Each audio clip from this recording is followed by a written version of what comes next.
When I was 21 years old, I could only speak English, which is typical for those of us from English-speaking countries.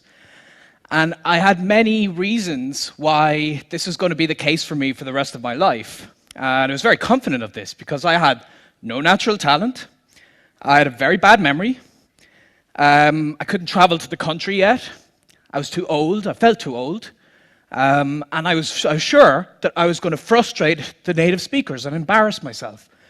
And on top of this, in school, I did really poorly with languages.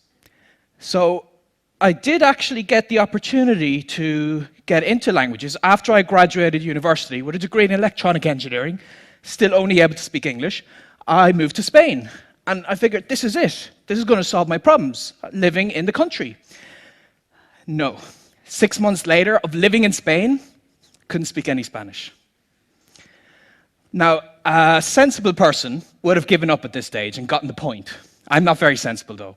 So I figured if I change my approach and change my attitude, maybe I can change my language skills.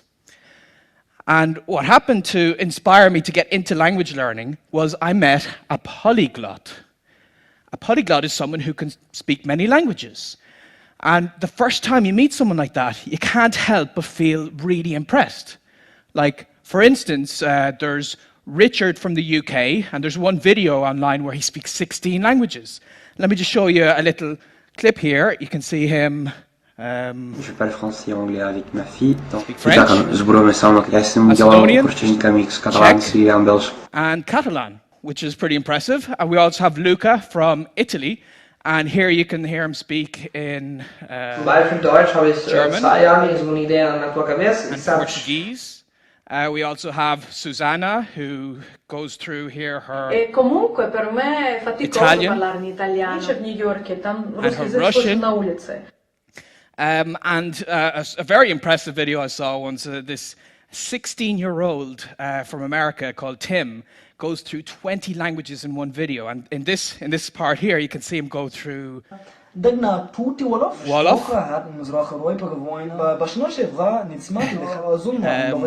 Yiddish, Hebrew, Arabic, Turkish, Swahili, and Hindi. So, wow. I met someone like this and I was so impressed. I thought to myself, you know, I want to be like that. But the reason I wanted to be like that is because I wanted people to think I'm smart, to be impressed with me. And I met this polyglot at the start of my time in Spain, and with this very superficial motivation, just because it would be cool to learn a language, I failed. So what I discovered after those 6 months is one of the biggest problems we have in language learning, but we don't know it, and that's motivation. A lot of us start with the wrong motivation to learn a language. We're learning the language just to pass an exam, to improve our career prospects, or in my case, for superficial reasons, to impress people.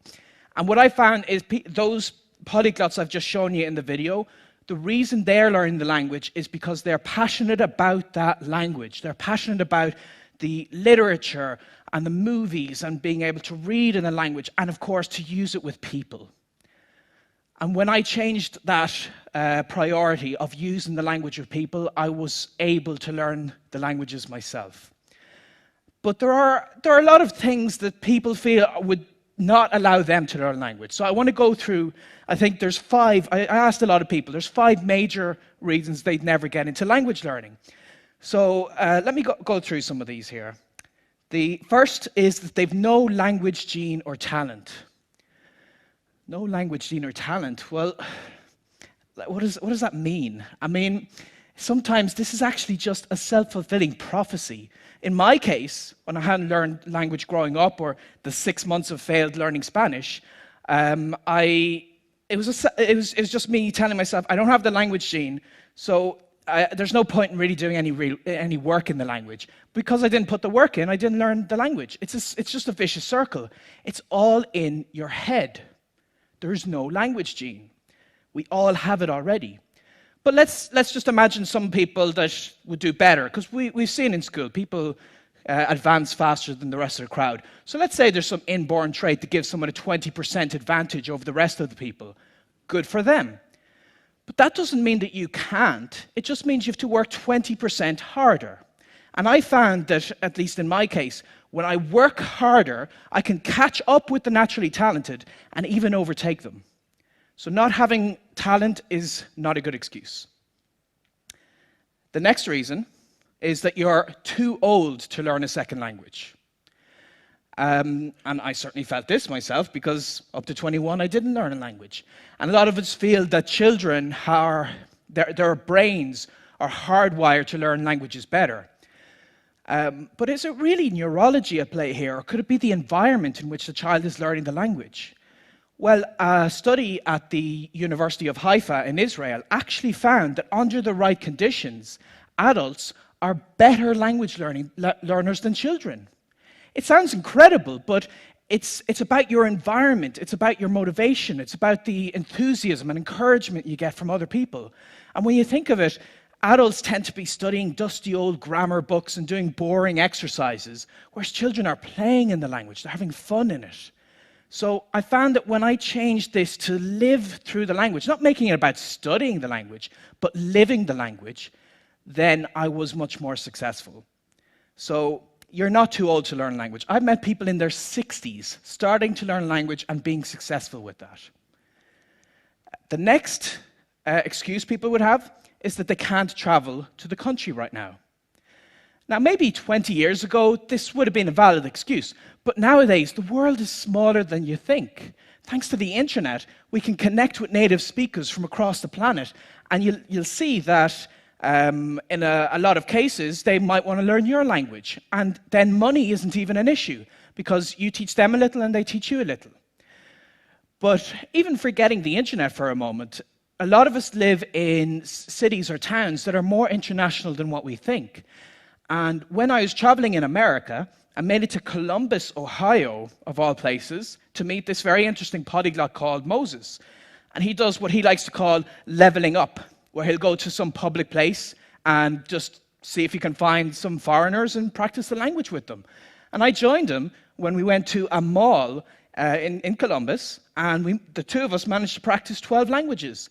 And just here in this clip, you can see he goes to his Cantonese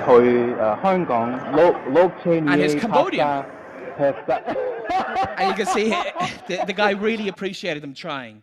So you can learn a language anywhere. And I wanted to push this to the limit. My most recent project, I went to the middle of Brazil, of all places, to learn Egyptian Arabic.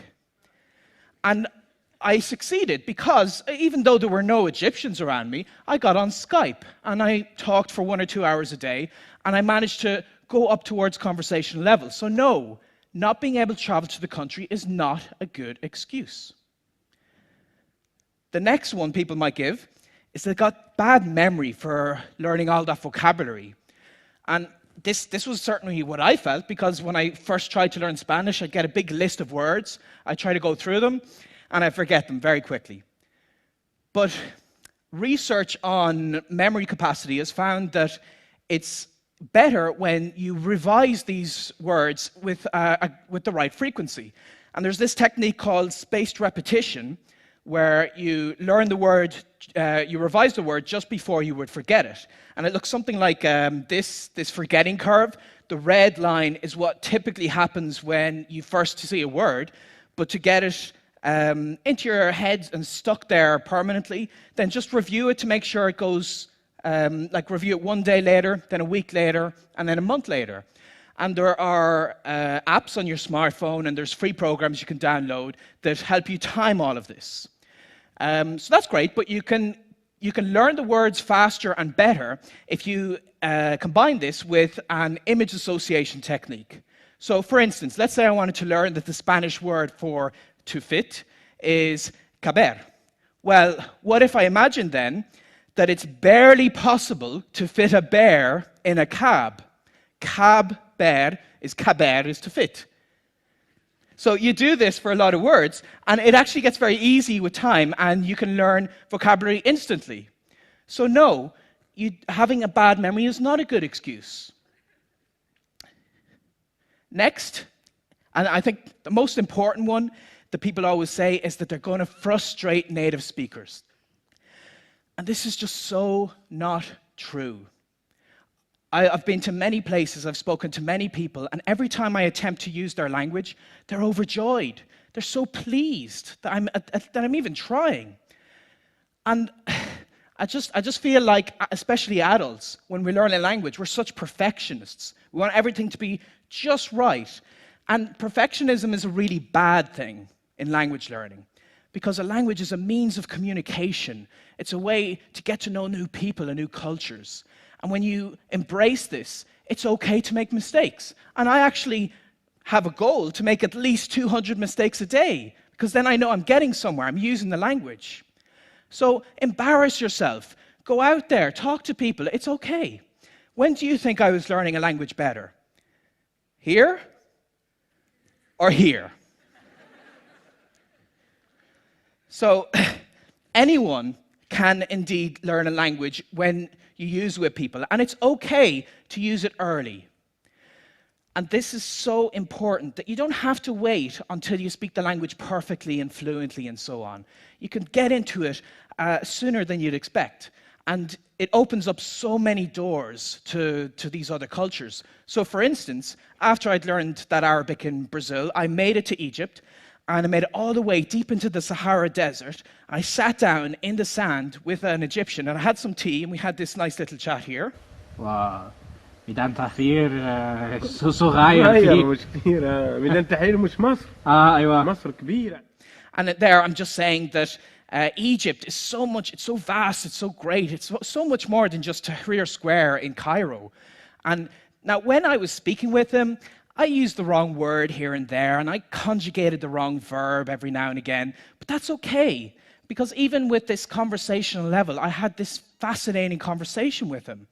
And I've done this with other cultures and other languages. I even managed to learn a little American Sign Language. And here you can see, Juliana had asked me, why didn't I learn Irish Sign Language? And I said, because when I'm in Ireland, I like to improve my Irish or my Gaeilge, which I can then speak here. Maar dúirt me, tá mé taistil le Gemlín anús. So that was me on Irish radio saying about my travels and whatever. And I learned Irish for 10 years in school, and I wasn't able to say the most basic phrases after that. But as an adult, I went back to Ireland and I embraced using the language as a beginner. And that helped me to reach this stage. And it's okay to be a beginner, it's okay to be conversational.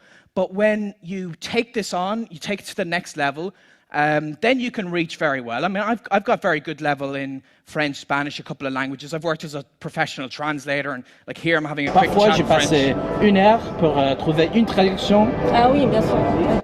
And that's great. That's what everybody thinks of when they're getting into language learning. They think, that's what I want to be. I want to be at this very high professional level, have deep philosophical conversations.